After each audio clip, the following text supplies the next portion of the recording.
કેટલાક શું કે ભણતવ્યમ તો બી મર્તવ્યમ, નહીં ભણતવ્યમ તો કાયકું માથાકૂટમ કર્તવ્યમ. એમ નહીં, ભણવાનું જ છે, સારી મહેનત કરીને ભણવાનું છે. એટલે એ ફોર એઇમ, બી ફોર બિલીફ. પોતાની જાતની અંદર શ્રદ્ધા, પોતાની જાતની અંદર વિશ્વાસ.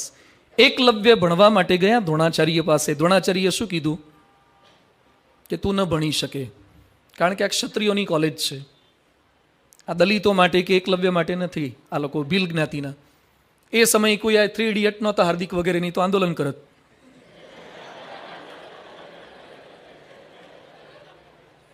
એકલવ્ય આંદોલન ન કર્યું.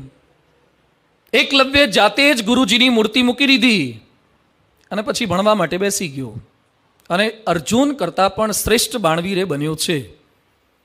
કોઈ તમારામાં વિશ્વાસ રાખે કે ન રાખે, કોઈ તમારામાં શ્રદ્ધા રાખે કે ન રાખે, તમે તમારામાં શ્રદ્ધા રાખજો, તમે તમારામાં વિશ્વાસ રાખજો. તમારી મમ્મી ભલે એમ બોલે કે તું ના કરી શકે, શિક્ષક ભલે બોલે, વાલી ભલે બોલે, બીજા મિત્રો ભલે બોલે, પણ તમે ક્યારેય ન બોલતા કે મારાથી નહીં થાય. આખી દુનિયા તમારા માટે એમ બોલશે ને કે તમે નહીં કરી શકો, તો પણ તમને વાંધો નહીં આવે. પણ જો એકાદ વાર તમે બોલી ગયા ને, અથવા મનમાં વિચારી લીધું કે મારાથી નહીં થાય, તો you can't do. Narendra Modi માટે કેટલા લોકો બોલતા હતા, છતાં પણ એમ બોલતા હતા કે હું અમેરિકા જઈ શકીશ, હું પીએમ બની શકીશ. આટલા લોકો અગેન્સ્ટમાં હોય, વિરુદ્ધમાં બોલતા હોય, એની વચ્ચે તમે પોઝિટિવ રહો, ચોક્કસ શક્ય બને.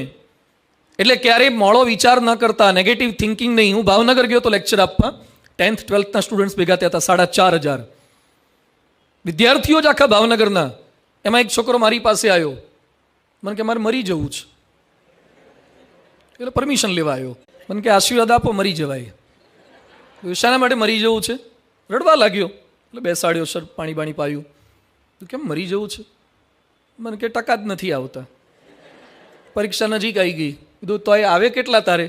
મને કે મેથ્સ, ફિઝિક્સ, બાયોલોજી બધાનું ટોટલ થઈને 100 નથી થતું. તો હવે તો શું થવાય? કીધું મહેનત કર થોડી, તારેથી થાય એટલી. કીધું મરી કેમ જવાનું? મને કે ખરાબ રિઝલ્ટ આવશે, એ જોઈને મારા મમ્મી પપ્પા દુઃખી થશે. એમને આટલી મહેનત કરી, મારી પાછળ 35,000નો ટ્યુશનનો ખર્ચો કર્યો, તો એ ટકા નથી આવતા, અને હું ખરાબ રિઝલ્ટ ઘરે બતાવીશ તો મમ્મી પપ્પા બહુ દુઃખી થશે, એટલે મારે મરી જવું છે. આને આધુનિક શ્રવણ કહેવાય, જે મા બાપને બિલકુલ દુઃખી કરવા માગતો હો.